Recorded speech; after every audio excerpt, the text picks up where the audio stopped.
berpenjara dalam gua di gunung tinggi sunyi tempat hukuman para dewa. Setelah kabur dari orang yang menjadikannya sebagai kerasakti tontonan, Kera kecil bingung harus kemana karena semua orang menginginkan dirinya untuk mereka miliki.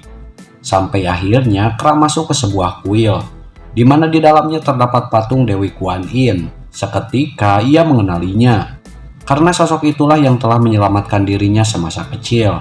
Ia pun merasa sangat nyaman berada di sana sampai dirinya tertidur memeluk patung tersebut.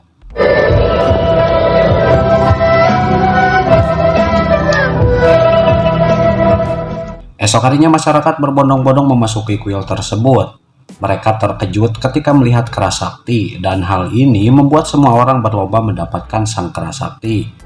Ia pun diburu seisi kota, bahkan hampir tertangkap tepat di depan patung Dewi Kuan Yin. Tak lama kemudian muncullah seekor keledai dan sang kera pun naik. Lalu secara ajaib keledai tersebut terbang mengitari patung Dewi Kuan Yin serta membawa Kera Sakti pergi. Sontak saja orang-orang di sana langsung meminta ampun kepada sang dewi. Keledai itu membawa Kera Sakti ke angkasa yang membuat si kera sangat takjub atas keindahan langit. Ia pun melihat banyak buah berterbangan, namun tak bisa ia sentuh, hanya bisa ia pandangi. Tak lama kemudian, keledai itu membawa si kera ke sebuah kuil dan menyuruhnya untuk masuk. Namun, kera tak mau. Akhirnya keledai itu merubah wujudnya menjadi naga emas dan masuk ke dalam kuil. Lalu ke tempatnya, yaitu diam dalam sebuah ukiran tiang kuil. Kan main sampai lupa kembali, nanti... Di kuil tersebut terdapat seseorang yang amat sakti bernama Mahaguru Bodhi. Di sana merupakan tempat anak dari para dewa ternama yang dididik berbagai macam ilmu sihir untuk mempersiapkan dirinya menjadi seorang dewa, seperti Gumohong kecil atau siluman kerbau, putri kipas, dan yang lainnya. Ketika Kera mengintip, ia pun ketahuan oleh Mahaguru Bodhi. Lalu ia bertanya pada naga emas, apakah ia yang membawa kera tersebut? Naga pun menjawab iya, lalu si kera memohon untuk diajarkan sihir. Ketika ditanya nama, ia pun menjawab belum punya nama, dan ketika ditanya ayah juga ibunya, ia pun menjawab bahwa ia tak memiliki ayah juga ibu, karena dirinya lahir dari sebuah batu. Dengan berat hati Mahaguru Bodhi mengatakan jika dirinya tak bisa mengajarinya sihir, karena ia sudah berjanji tak akan mengajari orang yang iseng. Bahkan semua anak yang ia ajari adalah anak-anak dari para dewa ternama. Sudah aku katakan aku tidak. Ayo, seret dia keluar. Ayo cepat. Akhirnya kera kecil pun diusir dari sana. Ia pun termenung di luar, namun nampaknya sejak kecil ia tak pernah menyerah untuk mendapatkan apa yang ia inginkan. Ia pun menyediakan makanan, membersihkan tempat tidur bagi anak-anak yang berlatih di sana. Dan hal ini membuat mereka bahagia, juga senang atas kehadiran sang kera. Kemudian si kera meminta agar mereka mengajarkan apa yang gurunya ajarkan. Dengan imbalan, ia akan menyiapkan makanan, membersihkan tempat tidur, bahkan memijat siapa saja yang berkenan mengajarinya. Dari sini, sudah terlihat kemampuan juga bakat yang ia miliki. Dengan sekali melihat, ia pun bisa menyerap ilmu mereka. Nah, nanti ku ajarkan baca mantra. Apa dulu, nanti ku kibas kau ya. Beralih ke Kahyangan, di mana di sana terlihat Panglima Tiangpeng nantinya akan terlahir menjadi Cupat Kai atau Baji. Sejak melihat Chang'e, ia pun tergila-gila padanya dan mencoba merayunya serta memberanikan diri mengungkapkan isi hatinya pada Chang'e, yang kini sudah diangkat menjadi salah satu dari 7 dewi Kahyangan. Ketika Dewa Matahari menemui Mahadewi, Tiangpeng masuk ke dalam ruang roda waktu. Ia pun berniat memutar balik waktu agar ia bisa mendahului Wukang menyelamatkan Chang'e sang gadis pujaan. Dalam menyelamatkan Chang'e untuk memutar balik waktu,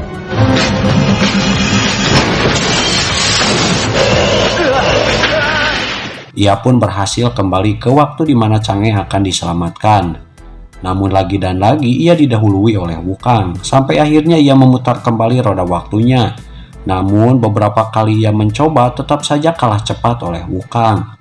Akhirnya ia memukul Wukang dan dewa lainnya agar ia bisa menyelamatkan Chang'e tanpa gangguan mereka. itu perlu. Sekarang tidak ada lagi yang menghalangiku. Ternyata usahanya kali ini berhasil karena Chang'e bisa ia selamatkan. Namun sialnya hal ini justru menjadi awal malapetaka bagi dirinya. di mana sejak kejadian ini ia akan terlahir kembali sebagai Cupat Kai. Mahadewi yang mengetahui kedua dewa tua dipukul Tiang Peng, ia pun menghukumnya dengan 100 kali mencambuknya. Sejak itu Chang'e merasa aneh atas sikap Tiang Peng sehingga ia lebih memilih Wukang. Tiang Peng sendiri bersumpah akan melupakan Chang'e setelah pukulan yang ia derita. Terlahir sebagai Cupat Kai. Kembali ke bumi di mana anak didik Mahaguru Bodhi sangat gembira atas kehadiran kera kecil. Semuanya ikut senang karena dilayani oleh kera. Sampai pada suatu kesempatan Gumohong kecil ingin mengajarkan kera ilmu menghilang. Namun sial karena dirinya sangat payah, belum menguasai sepenuhnya ilmu tersebut.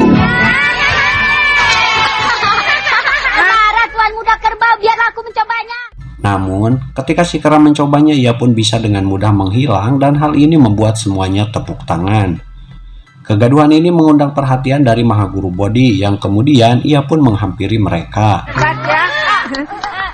Seperti kera saja.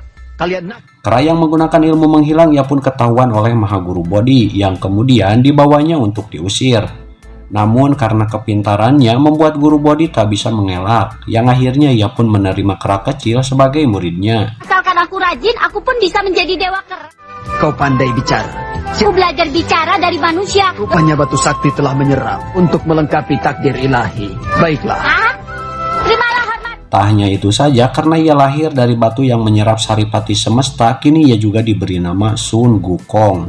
Ku beri nama Sun Gokong. Sejak saat itu Sun Gokong mulai belajar ilmu sihir pada Mahaguru Bodhi. Ia terlihat sangat antusias dalam mengikuti pelajaran. Di sana Gokong berteman baik dengan Dewa Kerbau, juga Dewa Kipas Kecil. Bahkan ia menganggapnya sebagai kakaknya.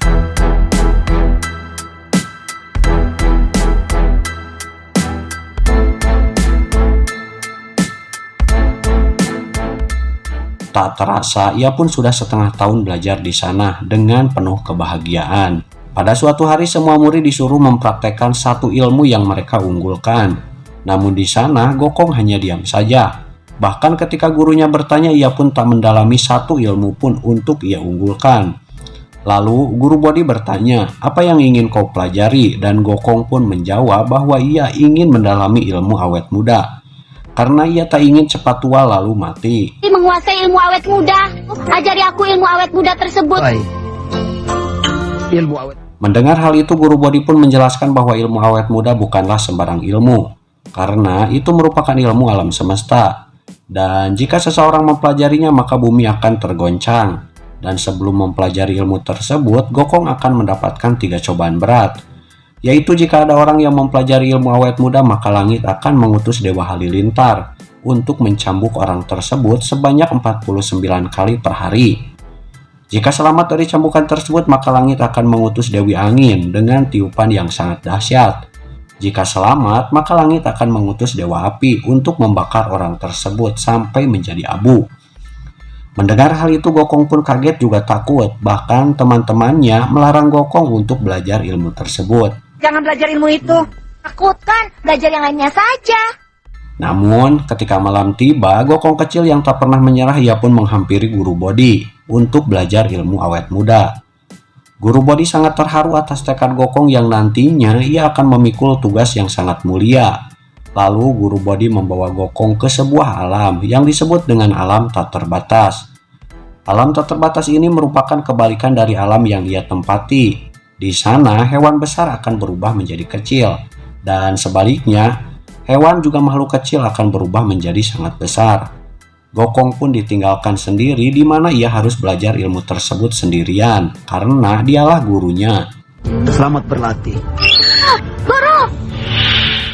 Gokong yang kini sendiri, ia pun dibuat kaget dengan kemunculan apel berukuran jumbo.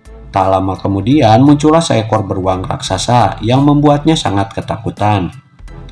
Namun Mahaguru Bodhi yang melihat dari cermin ajaib, ia pun berbisik agar Gokong jangan takut dengan bertahan menggunakan ilmu yang telah ia pelajari. Aku menghilang!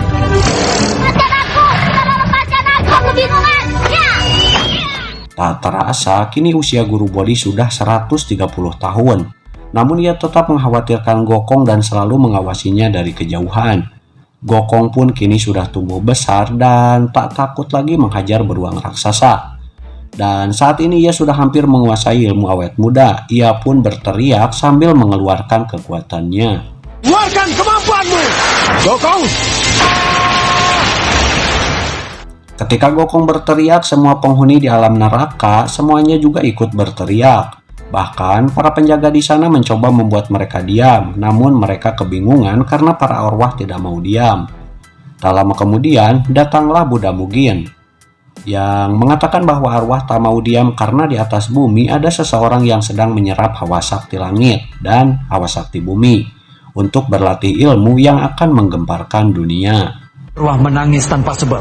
Ada yang menyerap hawa sakti dari langit Apa yang terjadi sehingga para... untuk berlatih ilmu yang Seekor kera terpuruk terpenjara dalam gua di gunung tinggi sunyi tempat hukuman para dewa.